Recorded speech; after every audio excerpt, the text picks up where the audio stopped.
What's good, people? Welcome back to another video. Today I'm taking you through a full day of eating. I'm training with one of the boys that I haven't seen in ages, so that'll be a great session. And a Q&A, so I'm going to be answering questions you guys asked on my Instagram throughout the video. So stay tuned. Let's get into it. Meal one is being cooked right now. So I've got 270 grams of egg whites. This was increased from 180 grams since the last check-in. So the last check-in was yesterday. But we removed one whole egg as well. So it used to be 180 grams of egg whites and one whole egg, but we've removed the whole egg and increased the egg white. So lowered the fats, increased the proteins. So I have this, and I'm also going to cook up 75 grams of oats. All right, so let's get it in. So we've got 270 grams of egg whites, and then we've also got 75 grams of oats with some blueberries. 75 grams to be exact.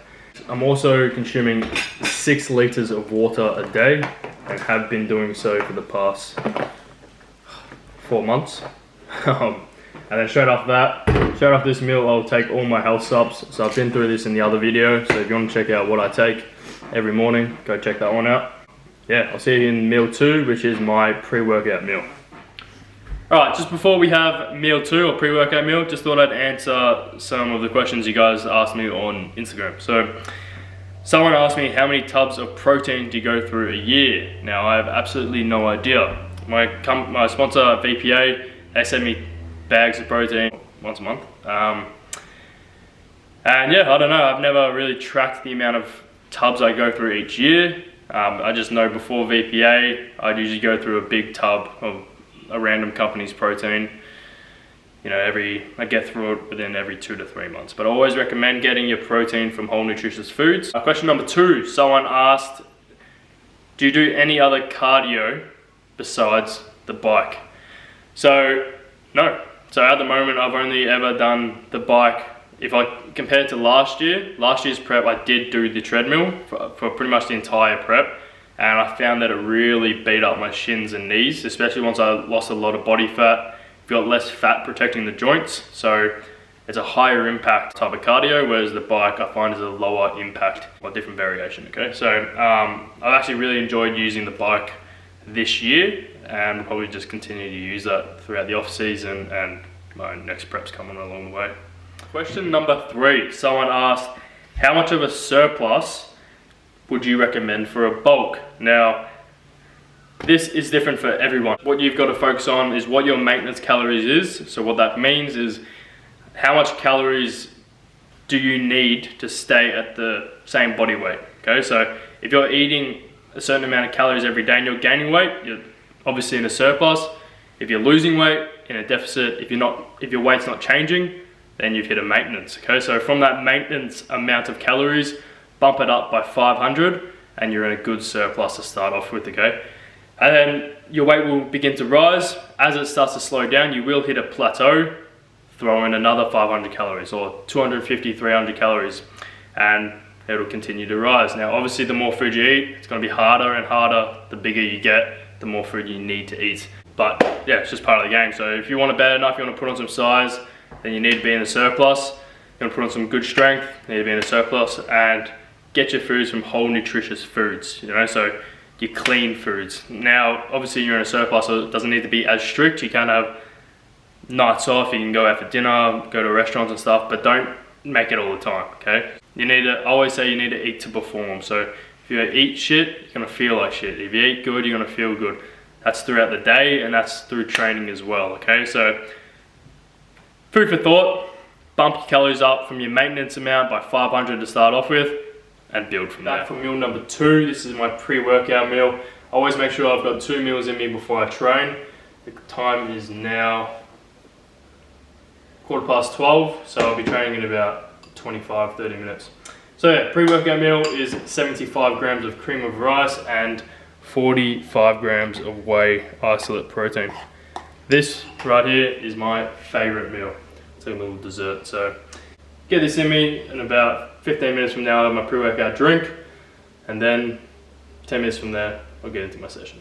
Alright, so that's that. I highly recommend getting your hands on some cream of rice. It's a fast absorbing carbohydrate, great for digestion, and I love it. It tastes great. Alright, Pre-workout drink, we've got 2 scoops of Cleos by VPA. This shit is elite. And for intra-workout, we've got 10 grams of BCA 7000. Alright, so that's usually my pre-workout stack. I usually do about 10 reps, a couple of sets.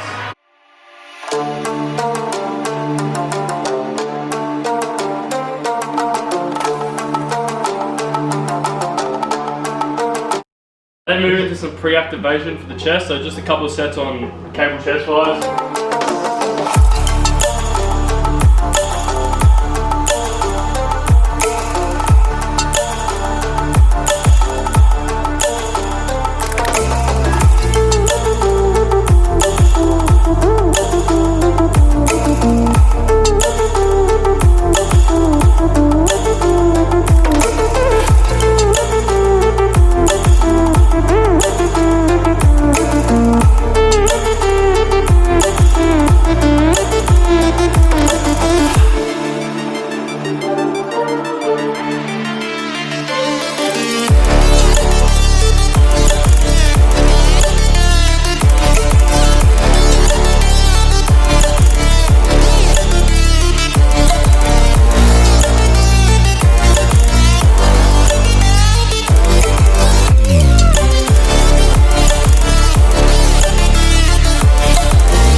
Hope you guys enjoyed that little chest workout. We are back for the post-workout meal. So we've got 85 grams of oats with 50 grams of whey isolate. It used to be 75 grams of Cocoa Pops and 50 grams of whey isolate, but Cocoa Pops, they get digested for me personally. I digest them very quickly, so we've moved into a more satiating, slower digestive carb. So oats fill me up for a little longer than Cocoa Pops would. So smash this down and I will see you in meal. Alright people, we are back for meal 4. Okay, so meal 4 consists of 150 grams of lean beef mince, 110 grams of rice, white jasmine rice, cooked weight, and just a handful of capsicum in there. So that's meal 4. The question is, how do you initiate your cut and the different stages and how you increase the deficit over time. Essentially how you initiate your cut. So the initiation phase is similar to the bulking question that I answered earlier. So find your maintenance, where to go from there. You just decrease it. So decrease your maintenance calories from say 2,500 calories, decrease it to 2,200 calories and start from there, okay? Obviously, in order to burn fat and lose weight, you need to be in a caloric deficit. You need to be expending a lot more energy than you are consuming each day, so a lot more calories being burned in the gym throughout the day rather than being consumed. How do you increase the deficit over time? In terms of my sort of diet, I go on how I look. If your sole focus is your weight, then sooner or later you will hit a plateau in weight loss. So how you decrease it over time, you can choose to decrease the calories even more or ramp up your energy expenditure throughout the day. So go for an extra half an hour walk or an extra 10 minutes on the cardio, high intensity cardio that you're doing. Yeah, that'll just increase the caloric deficit you're in, and you'll begin to lose weight again and lose fat as you go along with it. Okay, so yeah, hope that answers the question pretty smoothly and you understand a bit more about that. But as for now, I'm going to smash this meal and I'll see you in meal number 5. We have 150 grams of plain chicken breast. Okay, so the only thing I season this with is pink Himalayan salt, and that's that. Okay, so before my last check-in, so before yesterday, I did have pineapple with this meal, but we've removed that. So decreasing carbs a little bit.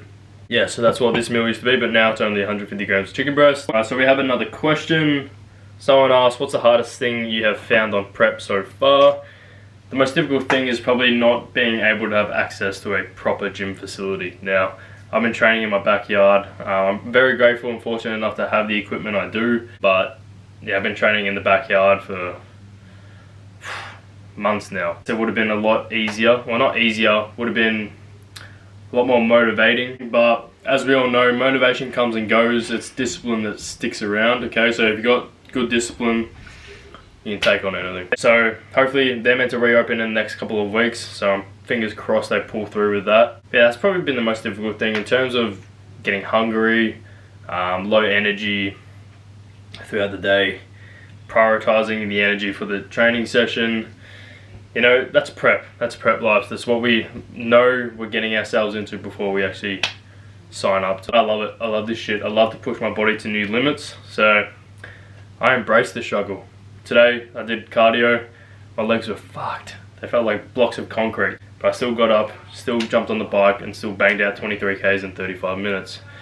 So I was pretty stoked with that. Then I did my training session and then I also did 15 minutes post-workout high intensity on the bikes. It's all a lot of mental strength and fortitude, so if you can surpass the excuses and get them out of your head and become tunnel vision on what you want to achieve and how bad you're willing to work for it, then nothing can stand in your way. So I'm going to smash this 150 grams of chicken with a litre bottle of water because this is dry as fuck. And yeah, see you in meal 6. Alright, 6th and final meal. I actually forgot to film my beef mince. I ate it too quick, I was pretty hungry. But pretty much it's 145 grams of lean beef mince with 75 grams of frozen pineapple. So that's meal 6, that's my whole current diet. Alright, gonna answer a couple more questions. A few of you sent through to me on Instagram. So one of you said, weakest and strongest body part in terms of your physique. My weakest body part will probably be, in my eyes, my shoulders, my delts, and like my upper back, so upper traps, higher rhomboid region. I've always struggled to develop them and get them quite large, but they have definitely improved since last year's prep. They just haven't improved as fast as my arms, my back as well. Like I said, upper back needs to improve, but my lower back, my width, I feel like my whole physique has definitely improved since last year. Yeah, there's a few lagging points that I'll bring up as time goes on. It's a waiting game. You've got to be patient with it. You just got to be consistent. You got to train hard. You got to eat well, sleep well, rest, recover, and watch the magic happen. So someone also said, how many years have you been training? So now it would be about 3.5 years. I started when I was 17 in 2017. Now what, it's over half, definitely over halfway in 2020. So about, yeah, 3.5 years. All right, people, well, that is a wrap for the full day of eating, the chest workout, and the Q&A. So appreciate all the love you guys have shown me so far. If you're still watching, massive thank you for watching this far and tuning in.